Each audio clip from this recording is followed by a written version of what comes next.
In Future Cop LAPD, your job is to take down the criminals of the future by walking your mech straight into their hideouts and blowing everything to smithereens.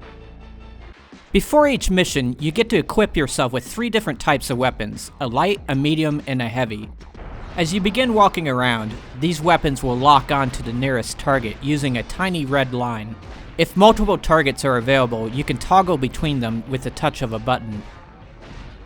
Each of the criminal hideouts functions as a maze, so you'll have to hit a few switches along the way. Security fence deactivated. For the most part though, it's all about hitting the enemies without getting hit yourself. You do this mostly through strafing maneuvers. But there's also opportunities to toss weapons over walls, taking out enemies before they get a chance to respawn. At any time, you can transform into a hovercraft, allowing you to move faster and go over water. There's a lot of other things you can do, like jumping and ducking. There are so many functions that every single button on the control pad ends up getting used, and some even require hitting 2 buttons at once. In other words, it's going to be a while before you can master the game. Early in its development, Future Cop was called Future Strike, and it was intended to be part of the Strike series, a long line of isometric helicopter games. There's actually a trailer for Future Strike hidden within Nuclear Strike. Apparently, the game was going to feature a mech that transforms into a helicopter, but they eventually dropped the helicopter aspects and just made it a different game.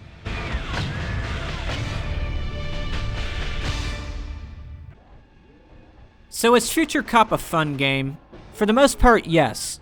It's very satisfying to maneuver and take out the targets all around you. There's a robust amount of enemy variety, and the scenery is full of all kinds of tiny details. The bottom line is that the game never feels repetitive. There's always something new waiting around the corner. One aspect that's surprisingly well done is the radio chatter. Nuclear and biological toxins believed present. Deadly force authorized. The dispatcher keeps you informed on what to do, and the criminal bosses will often interject to trash talk you. We don't recognize your authority here, man. Afraid to get your feet wet?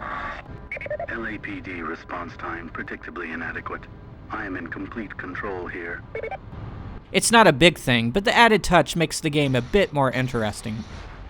The game does come with a whole host of issues. Obviously, the graphics have not aged well. As the screen rotates, the scenery looks jittery and blocky. Trying to interact with this scenery is awkward. It doesn't help that the jumping control is very delayed. You'll notice these problems a lot at the subway station, which has electrified rails down in the pits. When you get there, it's not going to be a pretty sight.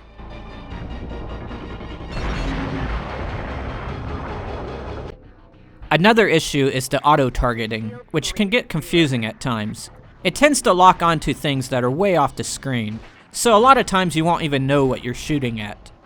The game also has no checkpoints, so if you die at a boss, you'll have to play through the entire level again. Keep in mind, these levels are very long.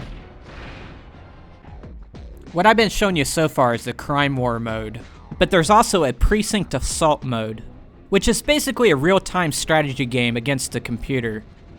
The object is to simply capture the opponent's base. You earn points by destroying things and capturing turrets, and then you spend the points on tanks and aircraft. It's a decently fun mode, but unlike the other mode, it does get repetitive. The levels are not as creative, and there's only a handful of enemy types. What steals the show is the voice of the bad guy.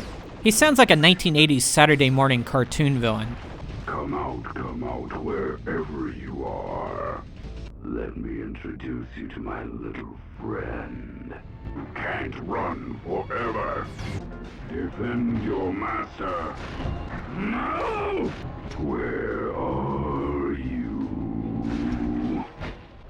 Both modes in the game support 2 players. In Crime War, you play cooperatively, sharing the same health. The screen is split even when you're right next to each other. Despite the limited view, the graphics aren't as downgraded as you might expect. The levels are vast enough that players can split up and do different tasks on opposite ends of the fortress. It ends up being a very playable mode, but it's not as fun as the single player mode. Precinct Assault can also be played with 2 people, but this time they're against each other. The sparse level design is not well suited for the split screen. It's way too easy to get lost, and both players end up just aimlessly walking around. It's pretty boring.